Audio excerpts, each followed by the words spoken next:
Archer. Lovely to have you here today. Thank you for having me. We've had many different incarnations where our paths have crossed over the years, and I think I'd really love to just unpack for our people on the other side of the screen today. I'm just trying to think, where did it start? Where did we first meet? Yeah, well, I think we had a client. There was a mutual client. That's right. And that was where the connection came through, and I started working with this client, and he mentioned your name a couple of times, and then he said I should connect you to, and I said, look, as a trainer, I work in their physical body, but also work on the mental and emotional aspects as well. And he said, you really cover the masculine side of things, and Cynthia really covers the feminine, softer side of things, so to speak. Yeah. So he was like, you two should connect That's up, right. and then we had a coffee, crossed didn't we? and crossed notes, and it was great. It was a good alignment. And, from there, you were very generous and gave me a couple of books that I read, and they were great, and I just. From there, it was like, I loved your stuff. So subscribed to your blogs, and then went to a couple of your chats as well. Both my wife and I. But you were single. Were you single back then? No. No, you were married then? I was married Were then. you? Yeah. I was married then. Yeah. So, but my wife and I love your material and philosophies, and we love reading your word vitamins daily. And I love watching your, Transformation Tuesdays? Yeah, Transformation I love those. Tuesday. Yeah. It's so nice to have the husband and wife. Yeah, thank you. Yeah, thank you. And the young mum and stuff. Just the way you do the cooking and the food and all that sort of stuff. There's there's just lots of good little tips there. Yeah, we tried. It was actually it was almost by accident. One of my clients said they asked a question, and it was like, "Oh, Rach, do you want to come on and help me answer this?" And she's like, "Yeah, sure." And then we ran it for 1 week, and then everyone's like, "Oh, Rachel was fantastic." Yeah. It just really balanced out, and they could see, I could speak to a lot of the men, and Rachel would speak to a lot of the women. Yeah. And it just really flowed from there. And so most Tuesdays we're on together. Sometimes it's just me, and but it's great. So I think what's really lovely to watch is the partnership. Yeah. And I think that's probably one of the most compelling, demanding and rewarding components of adult life is true partnership. Oh, yeah. Isn't it? It Where is, yeah. you hold the space for each other to have their power and also to be vulnerable. Yeah. And, I was talking to the previous client about the happily ever after, and I believe it's the hardest life assignment. First of all, the first assignment is in young adult life to try and crack the happily ever after with yourself, where you've got your logical, intellectual, stand up, speak up, provide and protect for yourself, and you're emotional, empathetic, don't be an asshole while you do it, be sensitive, be caring, be a community-minded person, give back, to try and get that happening in your adolescence. Yeah, that's... Well, thank God, I think you get a lifetime to try and get that happening. Yeah, it's a never-ending journey, and I suppose as you go through the different layers or levels that you go to as well, you discover new things about yourself and new things about your partner, and I think that's... I'm very blessed to have an amazing woman by my side, in Rachel, and she makes me want to be a better man for being with her, and she really does, and I enjoy the journey that we go on. You both sparkle. I remember bumping into you in your farm a while ago, and just with the pram, you're both twinkling. Yeah. Well, it's sort of funny, we have had our challenges. We've also learned from the challenges, and we said, it was actually my wife, she's incredible, and we were going through a bit of a rough stage there, and it was when I was trying to get clean and sober, and I fell off again, and How long ago was that? It was 2013. Right. So I used again. It was at my Bucks party, actually. And I was that's a hard night, isn't it? The ritual of bonding, being a pissed idiot in Australian culture. Yeah. And given my background, a lot of my mates from when I was a little bit younger were there, and they hadn't known that I was becoming clean and sober. Okay. A bit of peer pressure? Yeah, peer pressure. And you have associations with different friends. Yeah. And the friends that I used to, have a party with and a party lifestyle with and get on drugs with, that's what I used to associate with them. And they were around, and I used, and on your Bucks night? Yeah, my Bucks night. So did you have to confess? Well, I came home and I was really shattered. How long had you been clean before then and sober? Yeah, it was 3 years before then that I actually made a conscious decision. It was 2010 with Rachel. I said, look, I'm never ever going to use again. And she said, okay, that's great. That's really good. And I said, Was it a problem for her? Did she ask it of you, or you just realised well, yourself? She used to use a little bit as well, like recreational, like nowhere near like I was. Yeah. But I said, look, I never want to use again. It was an experience that I had, and I was like, yeah, look, this is it. And I made a commitment to her that I'd never use again. And I broke that commitment. So how old are you at this age? At that age, I was probably around about 20, hang on, so 26, 27. That's young. It's hard. 2010, sorry, I was 25. That's when I first said no. That's and then a very hard time to try. I used it, yeah.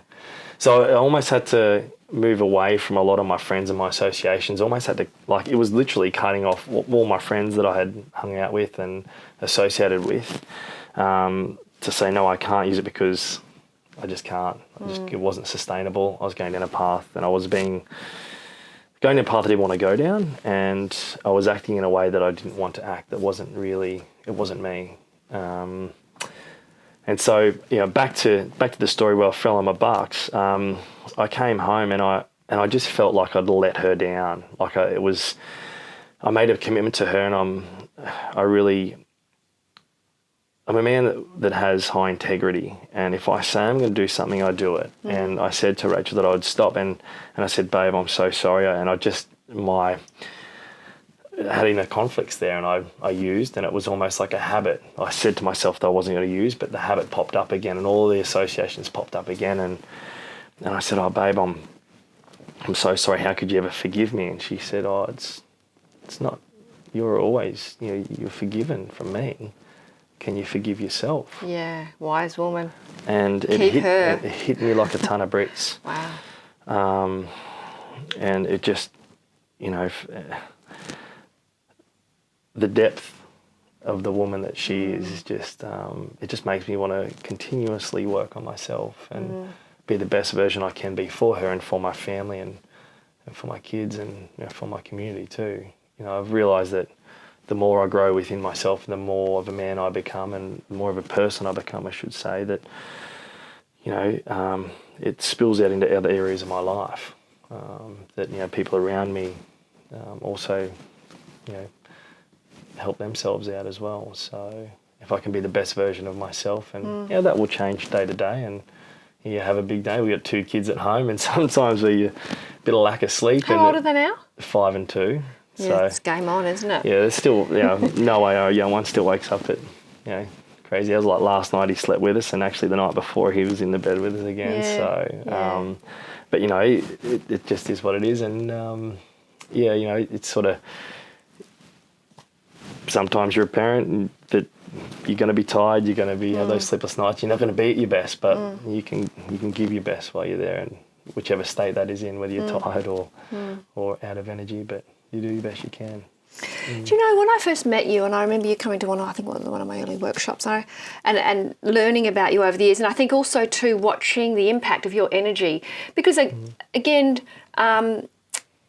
sometimes personal trainers, big fit men that have high levels of fitness, there are some people that have a reluctance to go along, men and women, because they feel intimidated. And I remember the emotional shift I watched in this client that you were training, because they were getting the whole package. Yeah. He was, and he wasn't being judged. And I know he was struggling at different times with different substances. And what I was picking up, I think that's why I was curious to meet you as well, because with many of the people I work with, and part of the reason for this web series is, it takes a village.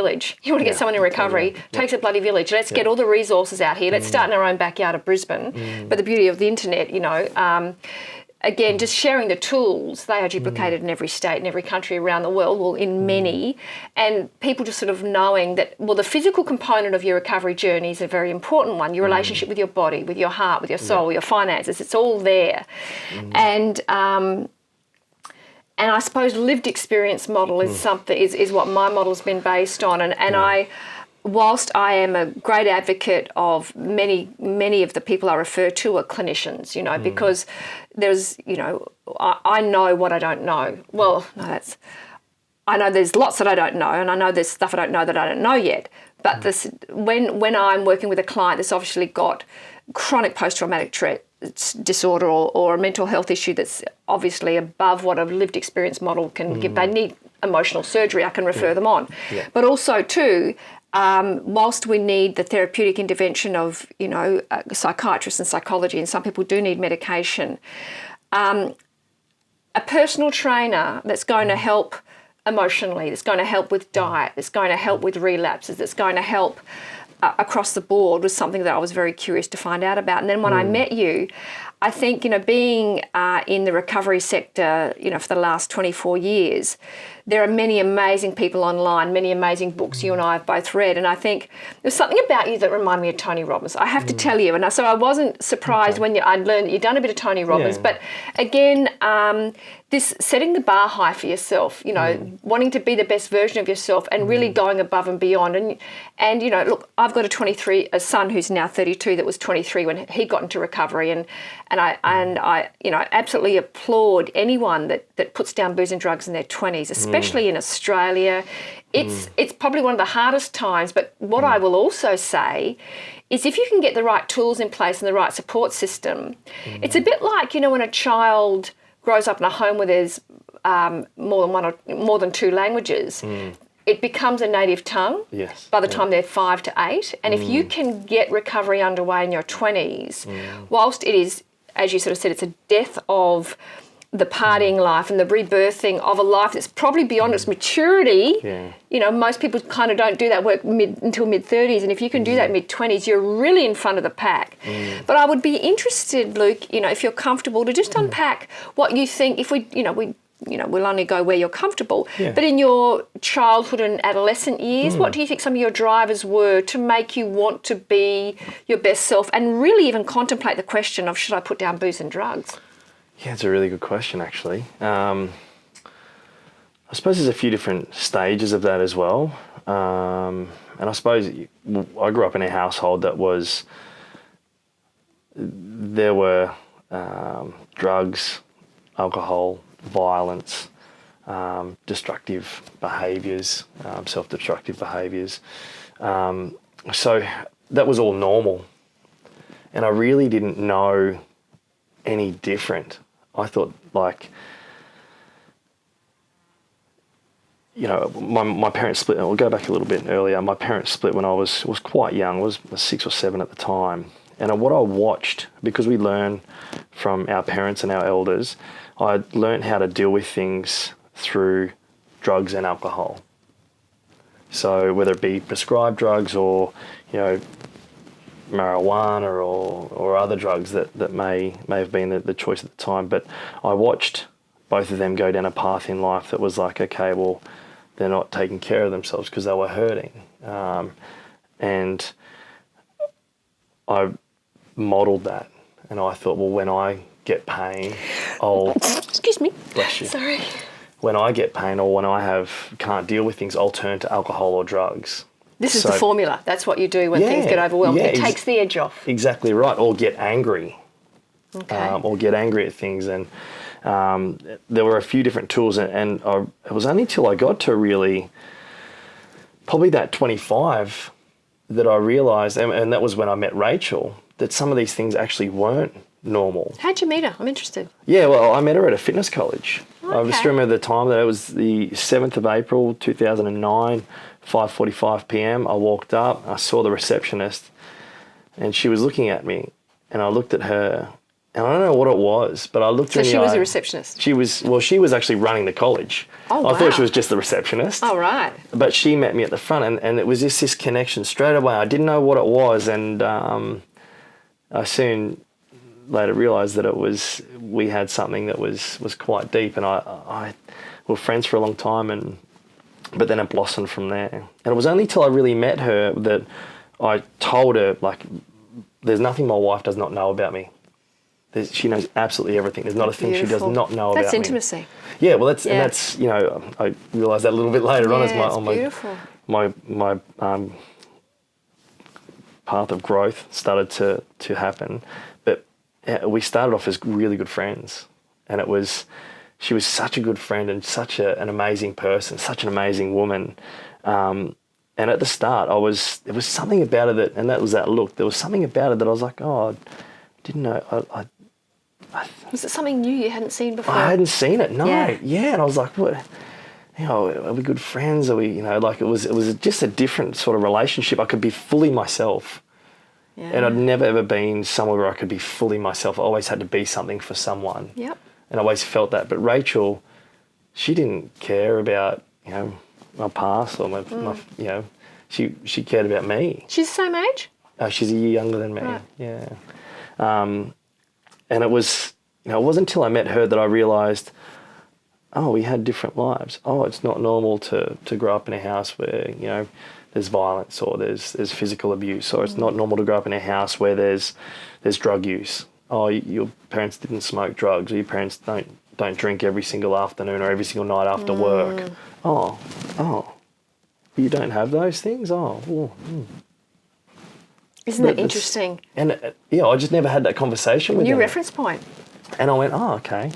And then I started to look at my own habits, my own behaviours, and go, right, what you know, if that's not normal, then I'm not going to say normal, but what is, you know, it's a different life. So, and not that, you know, and I'm so grateful for the upbringing I had. I'm so grateful for my beautiful parents. They gave me the best they could with what they had at the time. They weren't given a toolkit. Oh, they weren't. Yeah. You know, and it wasn't until later on that I went, okay, well, let's sit back and let's have a look at, okay, how was your dad brought up? How was your mum brought up? You know, what were they passing on? How had they been taught from their parents? You know, it's not to sit there and blame them and go, oh, look how you brought me up. It's to go, okay, well, you've done no parent ever goes, I'm going to hurt my kid. They do the best they can at the time. Well, some do. Oh, yeah, actually, some do. And I knew my parents didn't. Yeah. I knew my parents did the best they could. I knew my parents didn't. Yeah. Sometimes that was questionable. Yeah. But at the same time, I had to discover what they went through first. Yeah. And have the empathy to go, well, what did you learn when you were It all makes sense when you up? unpack it. If we could be a fly on your parents, same with my parents, if we could be a fly on the wall and watch the movie of their childhood, we'd go, get it. And you'd see it. Yeah, and you'd understand that it's a habit that they've created, and they've gone, okay, this is how you bring up kids. Yep. This is what you do. This is what, and because I carried out their behaviours. Yep. And I was doing exactly the same thing. So, and I carry that forward as well now. And I'm really gentle in the way that I look at them, and you know, the way I judge them and their actions, and I go, okay, well, this is going to be my kids one day then sitting here and judging my actions. So how am I being the best person I can be to, you know, give them a path or a model on how to be. And also too, when you consider that the human beings are an evolutionary species, and if we look at our parents' parents, it's highly likely that our parents evolved beyond and upskilled from what their parents had, given the tools available. And hopefully our children, when they become parents, will look at us and evolve even further. And hopefully our grandchildren will go, oh, for God's sake, let me teach you. You know, like, you know, that's because exactly right. because they will be hopefully so much more evolved. You know, you're just looking at, you know, the millennials and you know, their concern for the environment, their concern about, yes. you know, about being politically correct and about looking after minorities and not being set, you know, it's just, you know, there's things, I mean, I know you're not younger than me, but I mean, just watching these conversations that are happening, my husband and I often sit at the table with my boys and their beautiful partners and just go, Jesus, this generation's just really, they're really onto those issues that matter. That I mean, well, I was a pissed idiot at their age. Wasn't really paying much attention.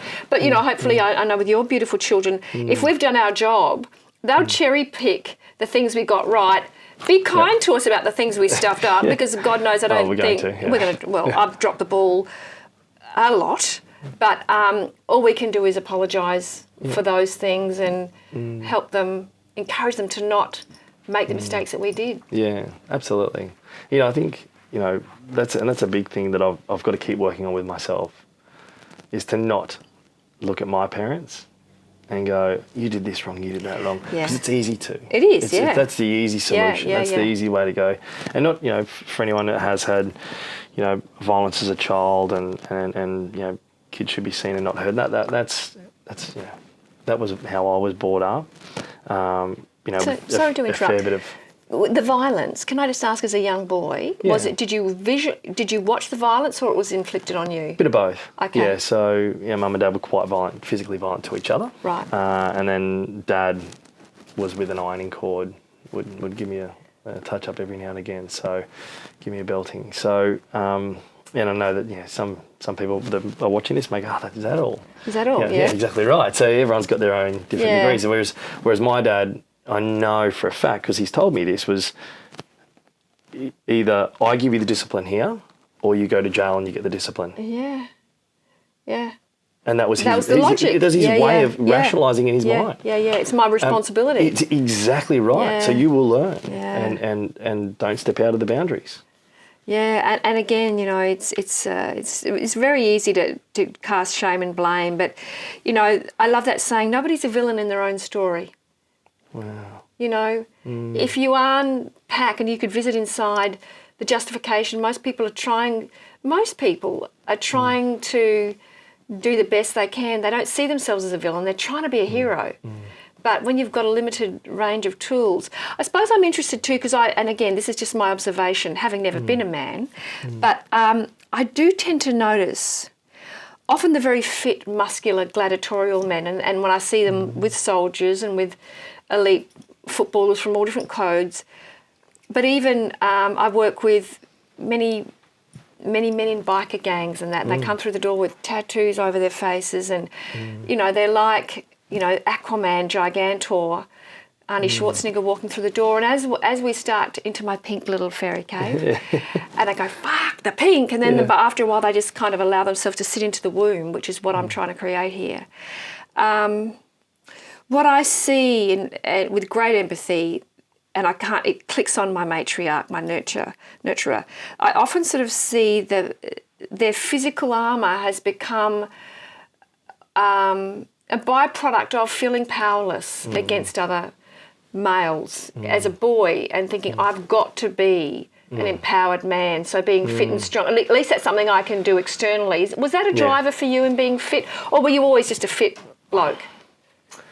Yeah, look, I think because of the sport, you actually need to put on some muscle mass to just looking at your neck. If you're a ballerina on a rugby field, you get your neck snapped. You've got to have that strong neck, exactly don't you? Right, yeah. So that sort of comes with the sport, and I started the sport at a young age. So how old?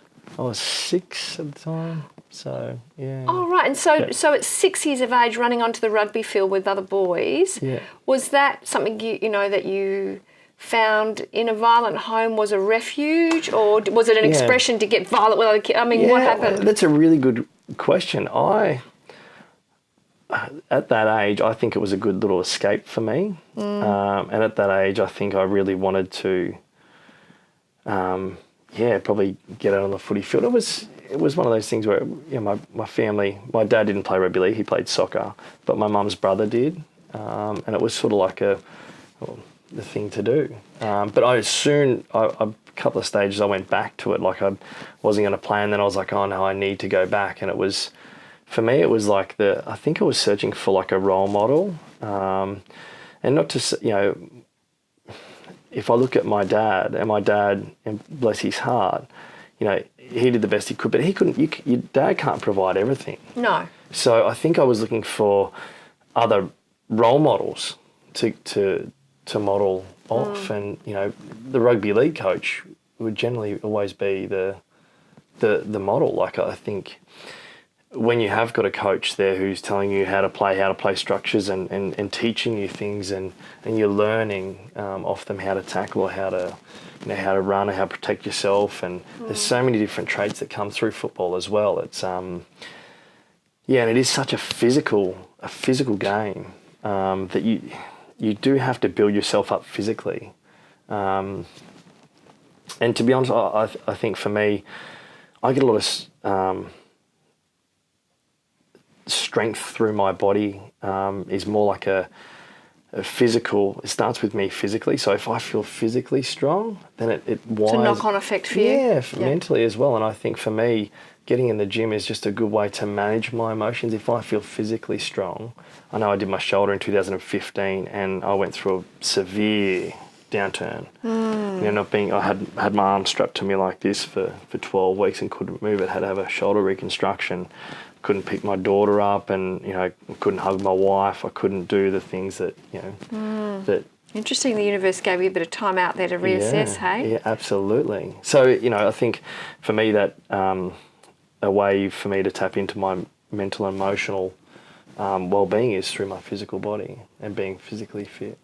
And this is an interesting element, and I unpack it. One soldier comes to mind who had lost a limb, bottom part of his leg, and had been deployed, and had also had great trauma before he got deployed, and was incredibly upset. And we were talking about similar background to yours, and we were talking in this workshop around virility and being able to provide and protect and also feel empowered, and it being almost like the starting point for many men in feeling that they've got what it takes as a man, because no different to football, soldiers, you're either fit for battle or you're not. There's kind of no grey area. You either do it or you don't count.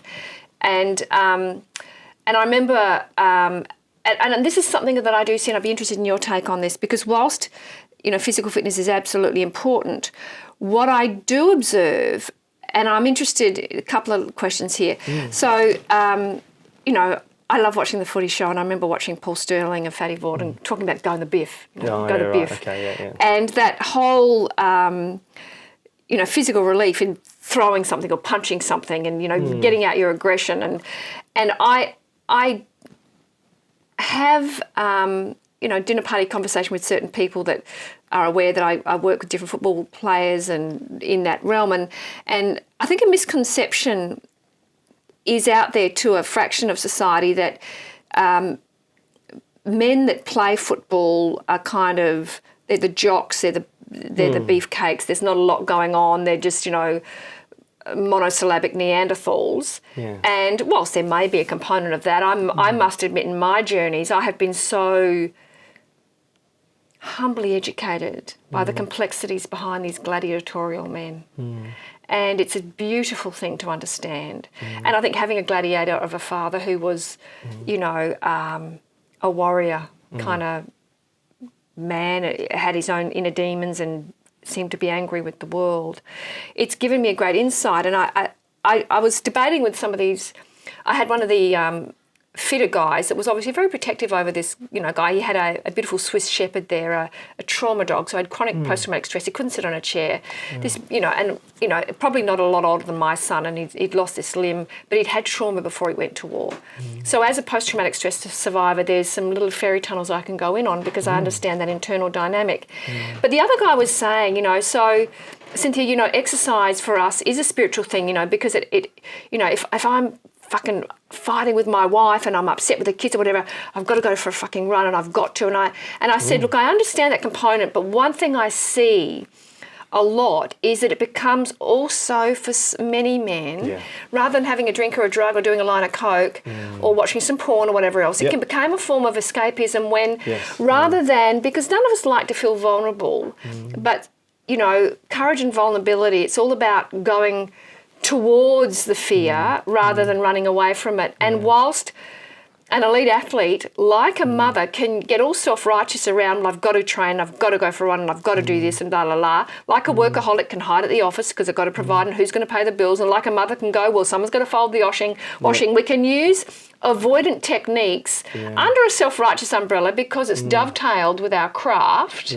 Like I've got some elite actresses and, that are very, up there and a couple of clients that are models that they don't eat because it's a part of their craft. But if you really look into that, it's an avoidant behaviour that will render you, whilst you feel better when you come back from a run, you haven't resolved the conflict at home that you ran away from. Oh, of course. And you're in a different space and you walk in and they're still in a bad mood and really, haven't you gotten over it? Yeah. Well, when you just left it on pause. Yeah. Can you relate to any of that? Absolutely, yeah. So I think for me, I did go through a stage where I was probably, I had a bit of time out of the game after I told you that 2010, I had 2011, 2012 off football, because it also, while I was playing football, it did consume me. So through that stage, and that's exactly what you're talking about here, I was I was a carpenter. I was working 5, sometimes 6 days a week. I was also studying to be a personal trainer, fitness professional, and I was also playing football. And I was just burning the candle at both ends, so to speak. A duoholic. Yeah, duoholic. Yeah, and I'm a bit of a go-getter and always having things on the go. And that really taught me to slow down. And the internal work that I do on myself and my emotions is by far more important than anything physically that I do. If I don't work on myself internally, if I don't at night, and Rachel, my wife, she's laying there beside me, and I'll put my meditation on and change channels for her, come back into being in hubby mode. Yeah, Beautiful. Well, it's funny, and she's great at this. She, if I don't come home and I'm not present for her, she's onto you. Oh, straight onto me. She won't enable disconnection. Oh no, straight onto me, straight onto me. So like if there's something that's that's just off here, or something else is going on back here, the hamster wheel's being spun around, she go, "You all right? What's happening?" Like she'll just pull it straight. I'm yeah, fine. No, she'll pull it. You can't do that. No way. She'll pull you straight back in. Yeah. So I suppose, and I must admit, and on her emotional journey, she in that side of things is very much a lot greater than I am, and that's something that I still need to work on to this day. And that's something that I always work on. Yeah. But she's the one that really pulled me back into check. And when I did have those 2 years off rugby league, is when I realised that okay, well, you can be physically well, but if you're not well on the inside, the results you're putting, or the effort you're putting in the gym may not. Sure, they'll be all right, but there'll be so much more if you're full on the inside first. Yeah, because you'll be emotionally malnourished. Yeah. After the career, I think it's interesting.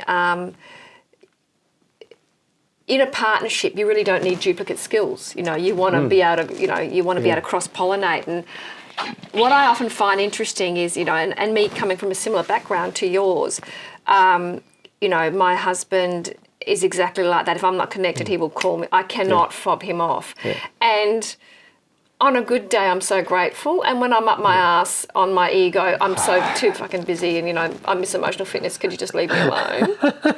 God, he just won't buy my bullshit, which, is so good for me, but so inconvenient for my ego. Yeah. Look, it's, I understand completely. It's and look, I think you covered this once actually, introverts versus extroverts. Well, introverts, ambiverts and extroverts, we're all on a sliding scale. Yes. Yeah. So, and Rachel and I think, to be honest, I think she's like introverts and I'm extrovert. I'm at this end, and I know when I need to go out and connect up with the world, and I'll get senses and I'll pick up on little cues when Rachel needs her time. And I think this is, you're talking about the beauty of a relationship. It's a team. Yeah. And I'll know those little cues and I'll go, okay, she needs some time. Yeah. And I'll just say, Bella, no, we're going to go. Baby, just going to chill out here. Yeah. So please don't clean the house. Don't touch anything in there. Does she listen to you? Half the time. It's very hard to turn off, isn't it? When there's washing to be folded and dinner to be put on. It was so funny. She loves our kids so much. I took Noah and Bella, this is just last weekend, I took Noah and Bella out and I said, babe, I just want you, and it was just unstructured, out of nowhere, I just went, babe, I'm taking the kids. And she said, yeah, cool, no worries. And I was like, babe, just have some time, just chill out, don't do anything. Anyway, I came back home and I put Noah was asleep, and I put him into his cot. And I came back out and she's like, oh, so I'm done. I said, oh, no, you have a bit more time. You take a bit more time. I want to take Bella to the park now. Bella and I are just going to have some daddy-daughter. She's like, oh, no, stay here. Just because she loves the kids so much, loves hanging out with the kids and loves hanging out with all of us. And I said, no, babe, take a bit more time. And she is there's that love languages book as well. Is it, Gary Chapman. Yeah. The love languages. She taught me all about this actually. I'll explain that later. But I was like, babe, just take a bit more time. Anyway, took Bella out and I came back in and you could just tell just that little bit more time just let her and just give her that little bit extra time, just to be with herself and recharge. I think you've written about it a number of times that hopefully you'll put in the underneath here your word vitamin on that and some more information around that. But yeah, she's very much a time person and loves spending time as well, but very much the introverted. So we balance each other quite well. Yeah. So. Yeah. Do you want to talk to me about the love language thing that you found? I actually haven't read the book, to be honest. Haven't you? But this is the beauty of having an amazing wife and a partner, is that we'll learn different things, and because we made a commitment when we first got together. Yeah, we'll grow together. We'll go to different workshops, or go. We went to your workshop together, and have you done any Tony Robbins together? Yeah, we did Tony Robbins together. We've been to a whole raft of different things together, and we always go, let's do it together, until we started having kids. Yeah, and well, okay, go taking turns. Yeah, exactly right. So, and how that worked out was, okay, well, Rachel might be reading one thing, or I might be going to an event here, or going to listen to a speaker, and vice versa. Rachel might be going to a speaker, and she'll bring back some information, and we really share that. I haven't read the book, but I know all about it. She's taught you the dance steps. Oh, absolutely. Yeah, she can come home and teach you the dance steps. Exactly. Yeah. And I think that that just adds so much to our relationship, because I love learning. Yeah. And when she's teaching me about things, I'm learning from her. I'm like, so what was that? Tell me about this. And she loves listening to blogs and podcasts and all that sort of stuff. And so when I bring something in, I'm like, maybe teaching about this. She's like, we're very interested in what each other are learning about. Yeah, like little squirrels, you bring it back to the nest and share. Yeah. And she's been doing this kinesiology lately with a lady via Zoom. Oh, wow. Works on her energy and all that sort of stuff. And yeah, it's amazing what she's been coming back with and teaching. We might talk to Rachel in Series 2 about some of that stuff. Yeah, it might be, absolutely, she's a very interesting woman. She is, she's incredible. I'm very, very lucky. But it's What's that saying? The harder you work, the luckier you get. Yeah, well, someone actually, that's a really good one. Someone else told me actually, luck stands for labour under correct knowledge. I love that. Yeah. Haven't heard that one. Yeah. Her mum, Rachel's mum, taught me that one. Rachel's mum under correct knowledge. Yeah. Is luck. You create your own luck. Yeah. I love that. And Rachel's mum teaches me so much. She's just talk about being grounded. She's extremely grounded. Do you know, just wouldn't mind unpacking a couple of things there. Yeah. For those that are wondering about this book that Luke's talking about, it's called The 5 Love Languages, and a guy called Gary Chapman wrote it, and it's a brilliant book. And it was interesting, I was in Melbourne just last week, and I was running a workshop for some real estate people there, and I'm honoured to be invited back each year, and because we've done different workshops, we go deeper, and I don't do death by PowerPoint. I've learned, But anyway, it's just it's a beautiful organic kind of thing. Anyway, there was a speaker on before me, and he was talking about the love languages, and spiked everybody's interest. And he then had to get on a plane and go, and he suggested that people Google it. And then in their break, they were Googling it, and they were talking to the CEO, who came up to me and said, "They've all got these questions about the love languages, but he's gotten on the plane. Do you know anything?" I said, "Look, I can unpack some of it." So if you haven't heard about it, there's 5 love languages, and the whole theory is that most of us major in the top 1 or 2, and then there's the bottom 1 or 2 that we struggle with, and it's good to know your partner's and your children's love languages. The first one is quality time, which is what you've just been speaking about with Rachel. The second one is words of affirmation, so, saying lovely words, using loving tone. The third one is touch. The fourth one is gifts. And the acts of service is the last one. Now, generally speaking, and I'm generalising here, I tend to notice that even if it's a same-sex couple, generally speaking, you tend to, we all dovetail, but the one that's in the chapter of doing more provide and protect will default to acts of service. Oh, wow. So generally speaking, the one that's out there on the coalface bringing the money, if there's one nest and nurturing, if they're both doing it. But I often sort of see, and I do see it, if you did it with this, I've done it with the soldiers, you find acts of service. They're serving the country. It's kind of like comfort zone. What I would always say, rather than focusing on your top 2 and your bottom 2, then your partner, I think, it's very interesting. We're talking about happily ever after, and my work's very much about clients building their marriage to themselves. And you start to, and we know this, you and I, with recovery. So if you look at those 5 love languages, have a look at the love languages in relationship to yourself. How good are you giving quality time to yourself? How good are you saying loving words to yourself? Do you do, gentle touch? Do you go and get yourself a pedicure? Do you have a massage? Are you kind to yourself? I've got clients that I've got male clients that'll walk in the door and start wanting to bang them head against the wall because they're going through a breakup, or they'll talk to me and they'll hit themselves in the middle of it, or other clients that when they want to cry, they apologise and cover their eyes and try and slap themselves. So just watching the way they touch themselves, or women going, I want to get rid of this fat, I want to just cut it off. Just watching the physical acts of violence that they act on themselves. Also, acts of service. If you go through them all, and I think that's the most important place to start. Forget about your external relationship. Yeah. And what I would also say is your bottom 2. I mean, you and I both know through having done our work, when you are connected to somebody, fully connected, if we think of mobile phones and those bars, you and I know in the golden moments when you're absolutely there with your children, you're absolutely falling into your love's eyes on the pillow just because you're so grateful they're laying next to you, you're doing all 5. That's true, yeah. It's tonal language, it's touch. It's an act of service, being fully present. It's a gift. It is, and it's quality time. It's all 5. And when we are connected, it's all really 5. Good. Yeah, true. And I have to tell you, if you want a long-term relationship with anybody, you've got to kind of do all 5. Yep. And the ones you default to are often the ones you're good at, and the ones that you find tough are the ones you need work on. And I just think that's a good way to have a look at that, rather than, because what people can do with these love languages is a bit like zodiac horoscopes. Well, I'm a Virgo, so I just don't do that shit. Right. Scorpios do that.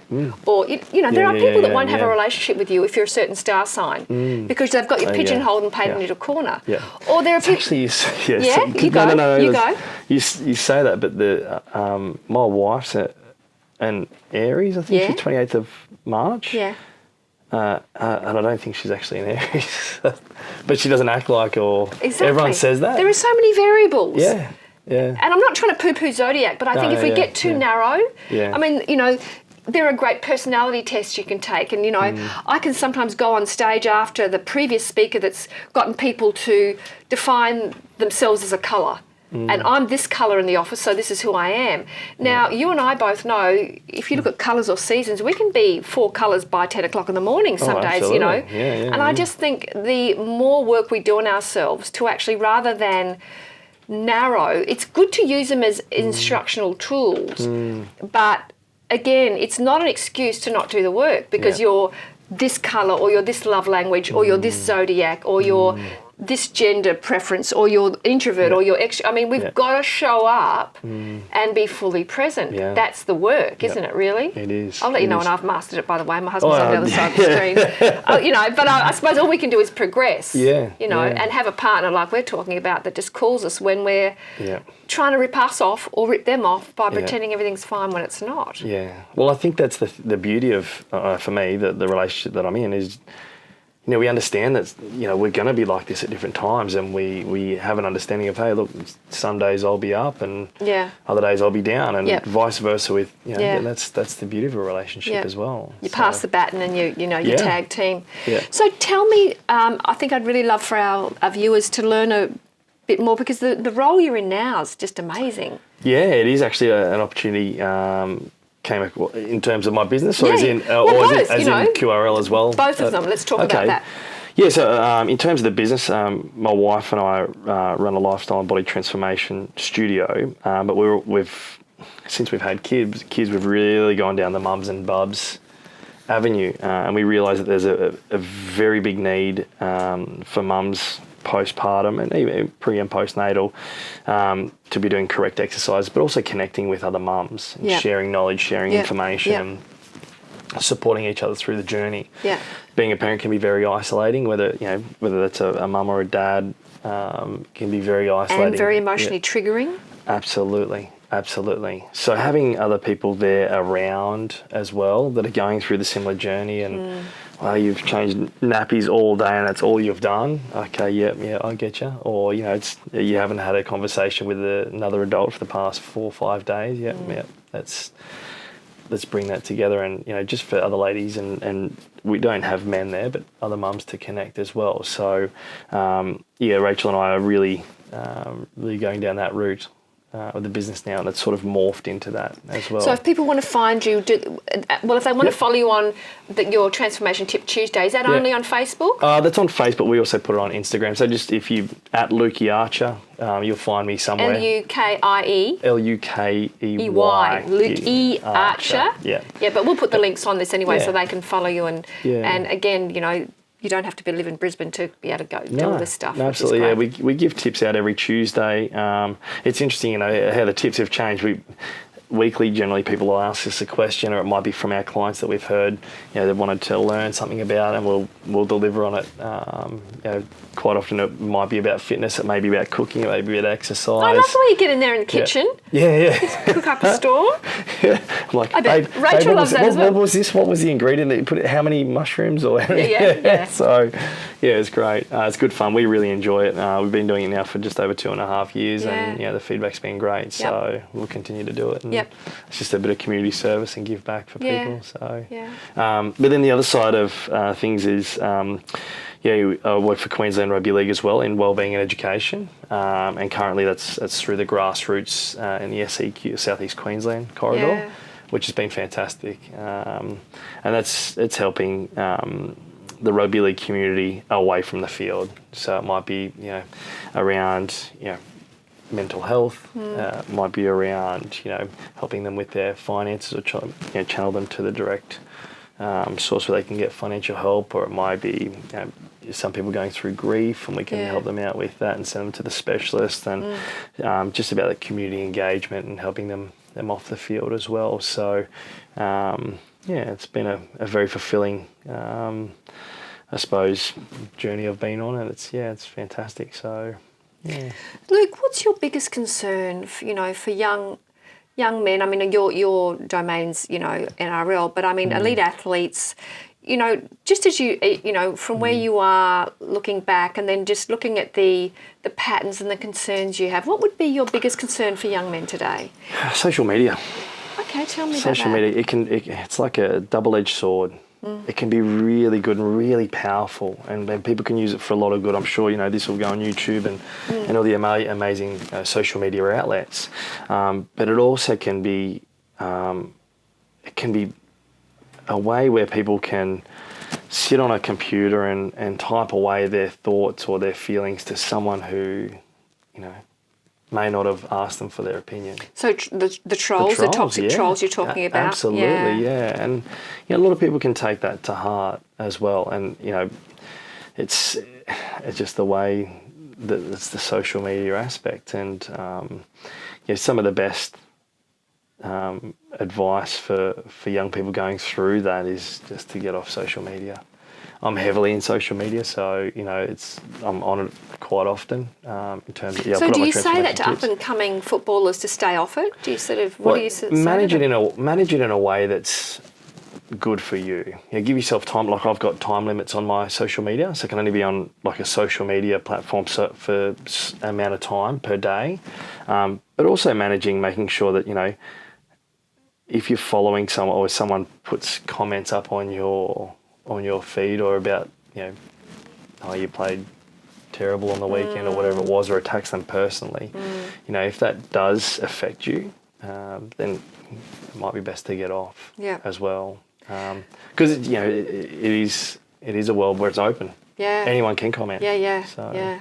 I must admit, being an addict in recovery, I not so much issues with trolls, but I actually shut down. I wrote a piece called Instagone, and I took myself off of social media last November, and I just kept my word vitamins and Facebook only because I've, again, being very good at weapons of mass distraction, I was noticing that when we came back from an event, posting social stuff, which is ego vanity based stuff, which again it's not anything I'm ashamed of, or either or. It was something that got away from me because, again, it's a weapon of mass distraction. Yeah. And just started to notice that it was really taking up the social component of it.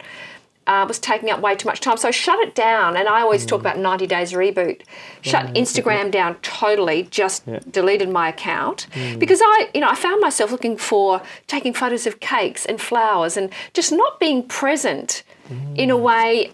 And, being an addict that, will get out of doing any emotional homework that she can, noticing that, my hubby and I would be, just in my social time, it was taking up big chunks of time. In that 90 days, I started back in my garden. My husband and I built a vegetable herb garden together. And I'm personally finding I will keep only work media. My word vitamins have been on the Facebook for 8 or 9 years. Yeah. There's a following there of people that enjoy that. I kept that going, and I've restarted. It's just emotional fitness recovery, and it'll just be group stuff, this sort of stuff. But taking the social component out of it just means I get on with investing and being present to my social life rather than doing that screen stuff that can be that dopamine place in the brain when you're getting likes. It just was not a good place for me. Absolutely, that's exactly right. Most of the time it's very similar. I'll post on the Transformation Tip Tuesday because I just rarely get time to do that or engage too much in social media. I will when I can, or if Rachel says, you've got a couple of messages there, and she manages a lot of that sort of stuff as well for me. Because I'm out having conversations with people as well. So if I'm not out having a conversation with people, if I'm scrolling through, I don't really, when you double tap someone, you go, it's popped up as a like. Is it really going, hey, I really like that post that you put out there. I love going up to someone and go, hey, that post you put out there, that was really cool. There's nothing better than that. It's lovely to meet someone in the flesh. And you say that about someone. Or congratulations, I saw that you announced that you had this and that. And, I remembered and I noticed. But I think, too often, and I think that's the downside, is that we trade connection for distraction. Because in distraction, there's no emotional work. No. But anyway, I was interested too, if you've just got a bit of time before we finish up today, I really, because again, talking about, we've spoken about Gary Chapman, and I know Tony Robbins has been, and again, like I've spoken about Marianne Williamson, there's some giants on the planet, people that are really got some great stuff online, and I know Tony Robbins was a big, well, maybe he wasn't, it's just what I observed. He's been a pivotal kind of mentor for you online. Do you want to talk a bit about how that's helped you? Because you've done one with Rachel. I did. I've actually done 2 of his programs, and they really just made me look at life a different way. Really just looked at my beliefs. Where did my beliefs come from? We went to one of his programs called Date with Destiny, and it just, made you really just look at what you've done in your life up until now and go, right, well, has that worked for you? And realigning you with, okay, well, getting you conscious and going, what do you want as your beliefs moving forward? Because, like I said, we'll model off our parents or the people that we learn off of a grant, and that's where we get our beliefs from, and that's where we learn about life. But being able to consciously choose, okay, what beliefs do I want to have? And what is most important to me in life, not my parents, me, then I get to go, right, actually this is most important. Then I put this, and then I put this belief, and whatever that may be for the individual who's going or whatever. And I think that work was probably the most important work that I'd done so far. There is also another mentor that I have really followed a lot. Well, he's passed now, Wayne Dyer. I actually travelled with Wayne Dyer. No way. Yeah, I worked for an entrepreneur called, back in the day in Brisbane. He bought out Zig Ziglar, Wayne Dyer, and I think I was 19. It was before I was married, and I got to go on tour with these amazing men. Wow. So I remember him from Seeds of Greatness back in the day. Spencer Johnson and Zig Ziglar. He was a giant back then, like a rock star. Yeah. Well, to me, like, he still is a rock star. I love his material. It's fantastic. And I use a lot of that sort of stuff. Yeah. And I keep working on myself, and I listen to his stuff a lot. Yeah. And I can see one of the books there, The 4 Agreements. Yeah. It's another good one as well. So I learn from so many different books or different avenues, and I read your daily word vitamins as well, and I think collectively learning off each other is learning through someone else's Yeah. journey and story is, it's so much less painful. And if you can learn from someone else. Absolutely Yeah. too. But I love that Buddha's saying, we're all alone together. At the end of the day, Right, wow, that's a good one. you're really alone in your relationship with yourself. You've really got to do the work. We've got to be responsible for the food we put into our mouths. We've got to be responsible for the words that come out of our mouths. Yeah. Really blame and shame in adult life. I mean, I think one thing that, the likes of the Tony Robbins and all, lots of different people that have had great triumph have often come from great malnourishment, and it can be a driver. So, Yeah. but for people watching this, I know doing Date with Destiny, I think that they can be very expensive things. Yeah. What would you suggest for someone that's never heard of Tony Robbins? Yeah. He does stuff online, doesn't he? Is there anything, Yeah, is he there does stuff online. Yeah. Yeah. Look, or any book that you'd suggest of his to read look, for I them think to start? it depends on the journey. I suppose Yeah. my journey's pretty unique, and I know I went to Al-Anon for a while. Yeah. Right, And that was okay. a good journey for me. Yeah. I'm not sure how often you speak about that sort of stuff, Yeah. but that was really powerful for me, be able to understand about alcoholism and destructive behaviours. Whether you call it alcohol or whatever it is, it's still going to follow the same 12-step principle. And I think that really gave me a lot. And then also, I think that there's TED Talks that are on. Yeah. I learn a lot from TED Talks. And that Brene Brown, Oh, have you heard how good is Vulnerable? she? We just Wow. love her. We Yeah, just love her. she- We now, if we're having an argument, we now just trot out, well, the story I'm telling myself is. I love that one. Oh man, her and her husband in the lake, is that what you're talking Yeah. about? Oh my goodness. Wow. She is a rock star. She Yeah. deserves to be on a billboard in Oh, Times she does, Square. she does. That's Absolutely, my kind yeah. of rock star. Yeah. And I have to tell Yeah. you, loving Russell Brand. Oh, he is He's fantastic. a reverend. Yeah, Have you he read is. his latest book, Mentors? No, I haven't. You will love it, Luke. It's a I- really good one. There was that 12. He did like a 12-step in Yeah, his it's own called way. Recovery. Oh, it's fantastic. Yeah. Oh, Step and- one, yeah. admitted I was powerless over alcohol, my life was unmanageable. His translation, I'm fucked. Yeah. Step two, That's how can you just the- unfuck yourself? Yeah. Yeah. Oh, I think just the way he puts it Yeah. is just like, It's brilliant. Oh, it cuts through everything. Yeah, So, yeah. podcasts are something that I actually there's a rugby league actually YKTR is a brand, and there's a young fellow who actually is. It's called the Ice Project, and I only just started picking that one up as one of the boys referred it to me from football, and that's been a really good one as well. So yeah, there's many different avenues. I just pick up seriously Apple iTunes and just open that. Just see what there is. How good is that now? Yeah. And that is the great part of the internet, which we want to Yes, be a part exactly of. right. The solutions on the internet, not the problems. That's exactly right. And Yeah. the social media's out there. There's a lot of good stuff out there as Yeah. well. But For you just gotta- free. Yeah, exactly right. Yeah. It's the power of this day and age and the modern technology. There's information everywhere, but trying to find the right stuff is probably the one. Another good book actually is some of your viewers may be rugby league players or rugby union players, or the Legacy. And it's about the 15 lessons that the New Zealand All Blacks could teach in life and business. Because they are pretty bloody powerful, aren't they? The most successful most successful sporting organisation in the world. What do you put that down to?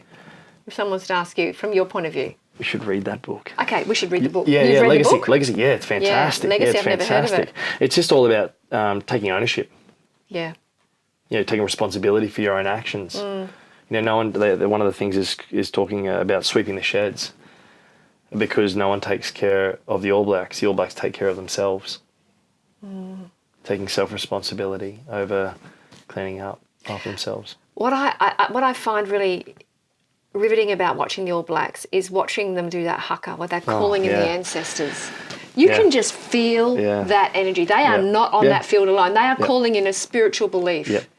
You can't fuck You with just that talk stuff. about it, I'm getting goosebumps. Yeah, that's what they're amazing. calling in. Yeah. Absolutely. Yeah. And if you and I can imagine, I know I've done lots of interesting courses and had lots of weird and wonderful mystical experiences over the last too. couple of decades. And I did an amazing Gestalt therapy family constellations workshop, and I think Chris has done a few with me. And in one of the workshops, they said that my because I've got German bloodline, and my grandfather's mother was one of the first 4 families that came out to the Barossa Valley with the Henschkes and that to found the Barossa Valley. And she said to me, you know, in those moments that you're feeling alone, you've got, and she said to me, you know, and she knew nothing about, you know, this is a German woman, by the way, Gestalt, she's a German facilitator running the workshop. She knew nothing about my familial history, and she said, you've never been on your own. You've had a single, your great-grandmother, her name's Dorothea, your great-grandmother was a single mother, and she came out from Germany, and her husband has died. Now, I knew my grandfather's mother had died of a snake bite, but long story short, she was saying, she's always been there for you. Wow. You know, and she was many of the women in my family of origin are very petite, smaller women. I've always had bosoms, belly and a bum. And this woman had bosoms, belly and a bum and wore an apron and loved to cook, you know. And she started to tell me, and I just was so moved, so much so that I rang some of my biological family in Adelaide, and they sent me up this book on my German heritage and on their, you know. And the reason I'm telling you that is I now kind of, in my morning meditation, and I just think of the All Blacks, you know, and calling that in. And for many people, I mean, I don't want to get into past lives. I don't even understand how it all works. All I know is that energetically, we see it work with the, you know, with the All Blacks. And calling in a higher power, a loving force, you know. I mean, I would, you know, as we finish up today, Luke, when we talk about the whole concept and you know, talking with Murray Hurst, you know, beautiful spiritual concepts just woven through his journey. I mean, the man was going to, you know, go to the cloth. I mean, the man was going to be a man of God.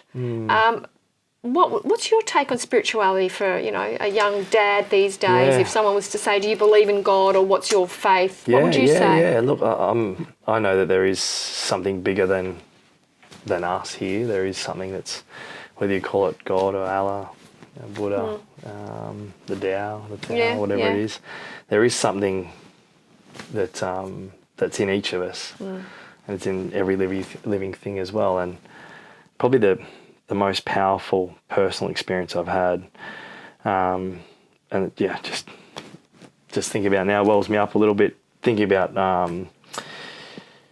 my wife's nono, he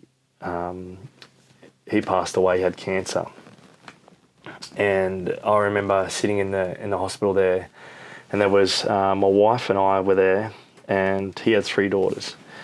Rachel's mum and her 2 sisters were there in the room, and I to this day, you know, you said there's a high power or loving force, whatever it is.